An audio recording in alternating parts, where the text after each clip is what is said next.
Hello students, today we read प्रत्यय एवं उपसर्ग। प्रत्यय मने सफिक्स यानी धातु के बाद में लगने वाला। उपसर्ग मने प्रीफिक्स धातु से पहले लगने वाला। प्रत्यय का अर्थ है जो शब्दांश किसी शब्द के अंत में जुड़कर उसके अर्थ में परिवर्तन ला देते हैं, वे प्रत्यय कहलाते हैं। जैसे छात्रा पठितुम विद्यालयम गच्छन्ति, तो पठ धातु के साथ में पठितुम लग गया है तो ये पढ़ने के लिए विद्यालय गए। तो शब्द के जुड़ने के साथ में ये धातु के साथ जुड़ने के बाद शब्द का चेंज कर देते। जैसे लघुता, तो लघु प्लस ता में लघुता। फल वाला, फल प्लस वाला तो फल वाला। ये इसके एग्जाम्पल्स हैं बच्चों, जो शब्द के बाद में लगा है। उपसर्ग, उपसर्ग यानी प्रीफिक्स शब्द से पहले, धातु से पहले लगने वाले शब्द। जो शब्दांश किसी शब्द से पहले लगाकर नए शब्द का निर्माण करते हैं, वे शब्द उपसर्ग कहलाते हैं। एग्जाम्पल जैसे दूरगुण तो दुर्गुण, निर्बल निर्बल। तो ये शब्द जो है बच्चों, सुपथ, सु और पथ के साथ में सु लगने पर सुपथ, निर्बल निर्बल। ठीक है, तो ये हमारा उपसर्ग कहलाएगा।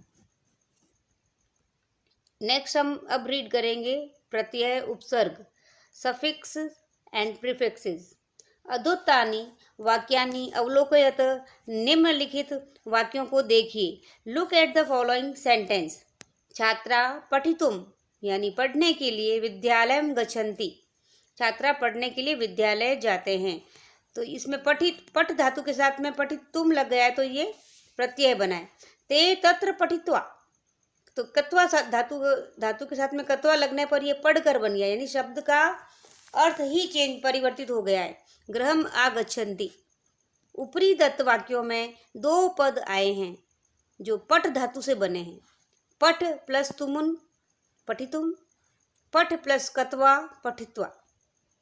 तुमुन और कत्वा प्रत्यय हैं। प्रत्यय का अपना कोई अर्थ नहीं होता, किंतु धातु के साथ जुड़ने पर धातु के अर्थ में परिवर्तन ला देते हैं। यथा पठ यानी पढ़ना, किंतु पठितुम यानी पढ़ने के लिए, और पठित्वा माने पढ़कर। तो प्रत्यय तीन प्रकार के बताए गए हैं संस्कृत में। कृत प्रत्यय, कृदंत यानी धातु के साथ जुड़ने वाले प्रत्यय। तद्वित प्रत्यय, धातु शब्द में जुड़ने वाले प्रत्यय। स्त्री प्रत्यय यानी पुल्लिंग शब्द को स्त्रीलिंग में बदलने के लिए जो प्रत्यय शब्द के बाद में, जो धातु के बाद में जो लगाया जाता है, उसको बोलते हैं स्त्रीलिंग में बदलने के लिए स्त्री प्रत्यय।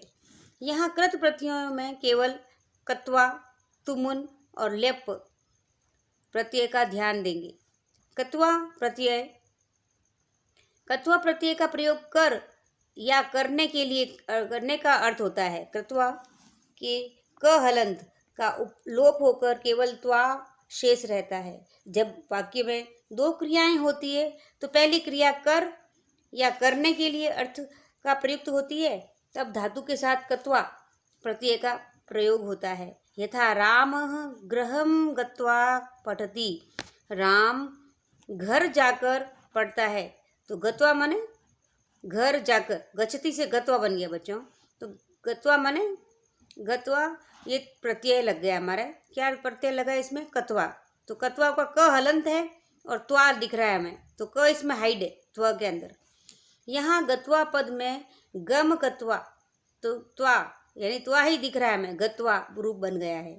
धातु, धातु प्लस प्रत्यय, प्रत्यय युक्त रूप और इसके अर्थ, इन सब को बारे में हम रीड करेंगे आज। क्री धातु है और उसका मीनिंग है करना। क्री कत्वा, तो कृत्वा, कृत्वा माने करके।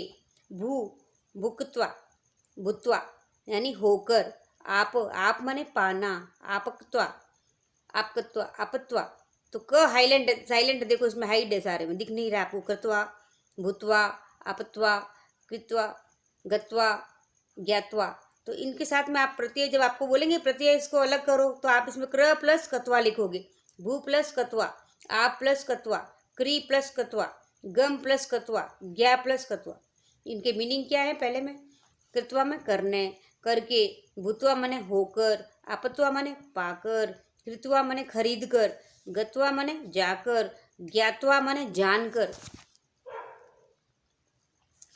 त्यज्य माने छोड़ना, त्यज के साथ में कत्वा तो त्यक्त्वा, त्यक्त्वा माने छोड़कर, दा देना, दाक्त्वा माने दत्वा, दत्वा माने देकर, नम, नम माने नमस्कार करना, नमकत्वा तो नत्वा, नत्वा माने नमस्कार करके, नी माने ले जाना, निकित्वा यानी नित्वा, नित्वा माने ले जाकर, श्रु माने सुनना, श्रुकत्वा, सुत्वा, श्रुत्वा माने सुनकर, स्था माने ठहरना, स्थाकत्वा यानी स्थित्वा, स्थित्वा यानी ठहर कर, स्मर माने स्मरण करना, स्मृकत्वा तो स्मृत्वा, देखो क साइलेंट है इसमें, स्मृत्वा स्मरण करके, कथ प्लस कत्वा यानी कथित्वा कह कर, क्रीड प्लस खेलना, क्रीडकत्वा क्रीडत्वा यानी खेल कर, खाद माने खाना, खादकत्वा खादित्वा माने खाकर, खेल खेलना, खेलकत्वा खेलित्वा खेलकर, पढ़ पढ़ना, पठकत्वा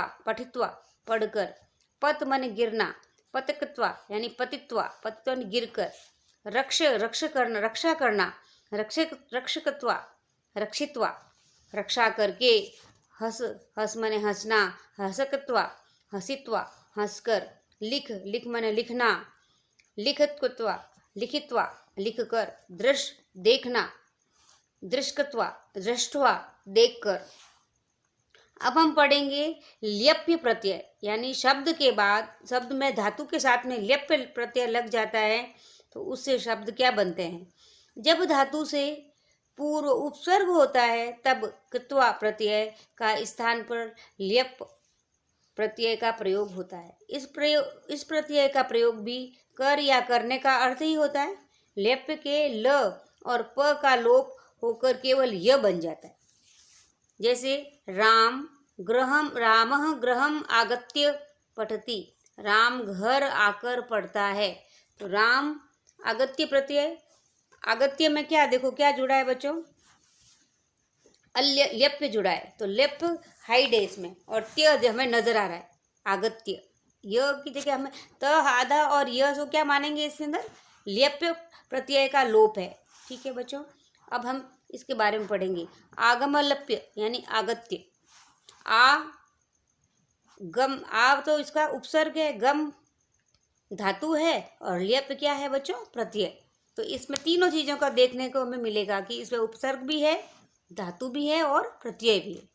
धातु क्या है इसमें, आप माने पाना, प्र आपलप्य प्राप्य, प्राप्य माने प्राप्त करना, कृ करना, उपकृलिप्य यानी उपकृत्य उपकार करना, विक्रीलिप्य यानी विक्रय बेचकर।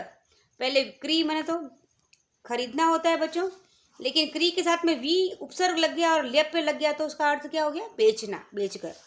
स्था माने ठहरना, उत्स्थाप्यप्य उत्थाय यानी उठकर, ज्ञा माने जानना, विज्ञालप्य यानी विज्ञाय जानकर, नमस्कार करना, नम प्रणमल्यप प्रणम्य यानी प्रणाम करना, नी माने ले जाना, आनीलिप्य यानी आनीय, इसमें नी दिख रहा है आपको लेकिन इसमें ल्य प का लोप है, आनी के साथ में य जो लगा है ना तो हम इसको ल्य पे लोप मानेंगे प्रत्यय का, लाकर।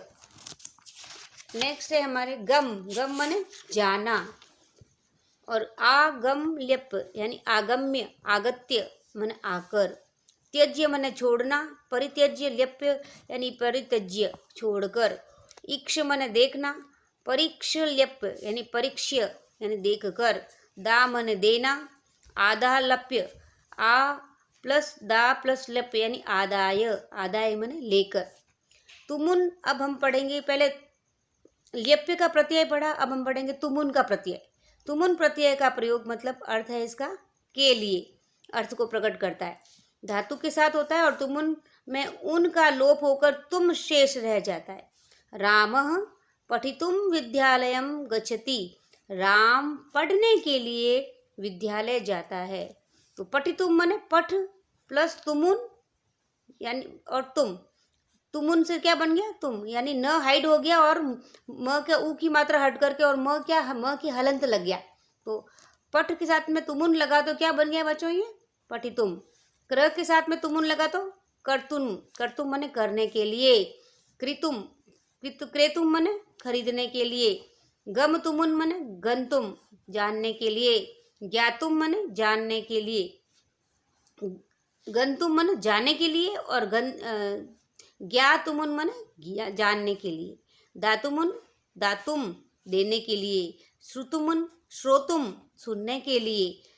दृश्यतुमुन द्रष्टुम, देखने के लिए। क्रीडतुमुन क्रीडतुम, खेलने के लिए। पातुमुन पातुम, पीने के लिए। खादतुमुन खादतुम, खाने के लिए। स्मृतुमुन स्मृतुम, स्मरण करने के लिए। पठतुमुन पठितुम। इस तरह ये 1 बाय 1 हम रीड कर रहे हैं और इसको ध्यान से सुनिएगा। तो इसका अर्थ जो है, अर्थ परिवर्तित हो गया और साथ में तुमुन की जगह पे ओनली आपको म हलंत न हट करके और म के नीचे हलंत लगा हुआ है। देखो बच्चों, इसी तरह से नेक्स्ट है अपना स्मृ मने स्मृतुमुन मने स्मृतुम, स्मरण करने के लिए। पठतुमुन मने पठितुम, पढ़ने के लिए। रक्षतुमुन रक्षितुम, रक्षा करने के लिए। लिखतुमुन लेखितुम, लिखने के लिए। हंतुमुन हंतुम, मारने के लिए।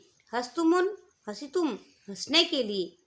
अब हम पढ़ेंगे विशेष इसमें क्या है कि कृत्वा, तुमुन व ल्यप प्रत्यायंत शब्द पद अव्यय होते हैं, अर्थात वाक्य प्रयोग के साथ लिंग वचन काल पुरुष आदि के कारण इनमें कोई भी परिवर्तन नहीं होता। जैसे फॉर एग्जाम्पल यथा सह पठितुम गच्छति, त्वं पठितुम गच्छसि, ते पठितुम अगच्छन। वह पढ़ने के लिए जाता है, तुम पढ़ने के लिए जाते हो और वे पढ़ने के लिए जाते हैं। ठीक है बच्चों, तो अब हम पढ़ेंगे उपसर्ग। जो शब्दांश धातुओं और शब्दों से पूर्व लगाए जाते हैं उसे उपसर्ग कहते हैं। स्वतंत्र रूप से इन उपसर्गों का कोई विशेष अर्थ नहीं होता, परंतु ये धातु के साथ में जुड़ जाने के बाद में नए अर्थ में बदल जाते हैं, अर्थात अर्थ में विशेषता ला देते हैं। जैसे गम धातु के साथ में आ लगाया जाए तो इसका आगच्छति आता है, जबकि गम के साथ गच्छति लिखेंगे तो हम क्या होता है जाना, लेकिन आ लग गया, उपसर्ग लग गया तो क्या बन गया आता है उपसर्ग। अब हम पढ़ेंगे उपसर्ग धातुएं, उपसर्ग युक्त और अर्थ, इनका अर्थ क्या है और वाक्य में प्रयोग हम क्या कर रहे हैं। फर्स्ट देखो बच्चों, प्रह माने प्रहार, प्रहार माने चोट करना। रजक लगुडेन प्रहरती, रजक माने धोबी जो है लगुटेन यानी लकड़ी से प्रहर यानी प्रहार करता है। उत्पत्ति यानी उड़ना। उत्पत्ति। कपोत आकाशे उत्पतति। आगम आगच्छति आता है। जनक नगरात आगच्छति। निर्गम निर्गच्छति यानी निकलता है। निर्झर पर्वतात निर्गच्छति, झरना जो है पर्वत से निकल रहा है, बह रहा है। अनुगमन अनुगच्छति, पीछे आता है। पुत्र मातरम अनुगच्छति, अवगच्छति जानती है। लता सर्वव्रतांतम अवगच्छति। प्रतिगम गच्छति यानी और जाती है, यानी महिला देवालयम प्रतिगच्छति, महिला मंदिर की तरफ जाती है। उपगम माने उपगच्छति, समीप जाना। शिष्य गुरुम स उपगच्छति। उद्भवति उत्पन्न होता है। गंगा हिमालयात उद्भवति। अनुभवति अनुभव होना। जनः देवालये सुखम अनुभवति। उपकरोति यानी वृक्ष फलानि दत्वा उपकरोति, वृक्ष हमें फल देकर उपकार करते हैं। अनुकरोति नकल करना। वानर पथिकम अनुकरोति, वानर जो है राहगीर का अनुकरण करते हैं, नकल करते हैं। अनुसर माने अनुसरती, पीछे जाना। पुत्र पितरम अनुसरती, उनका अनुसरण करते हैं। उपस्र पर सर्पति यानी समीप जाना। कृष्ण सर्प बालकम उपसर्पति यानी कृष्ण भगवान, कृष्ण सर्प यानी कृष्ण काले सांप के पीछे बालक जो है उसके पीछे समीप पास में जाते हैं। निस्सरती यानी निकलती है। गंगा हिमालय निस्सरती। विहरती घूमना। नृप उद्याने विहरती। तो ये सब आपके उपसर्ग और धातुएं, उनसे बनने वाले अर्थ और वाक्य में प्रयोग हमने पढ़े बच्चों। इस प्रकार शब्दों से पूर्व भी उपसर्ग लगाए जाते हैं। प्रहार, तो प्र प्लस हार, तो इसका प्र उपसर्ग है इसमें, विच्छेद करेंगे तो विच्छेद, तो विच्छेद में वी उपसर्ग है। निर्मल तो निह उपसर्ग है। दुर्गम दु दुह उपसर्ग है। तो ये कॉलन लगने से इसका ध्यान रखना, आपको अह करके बोलना है इसको। Thank you students.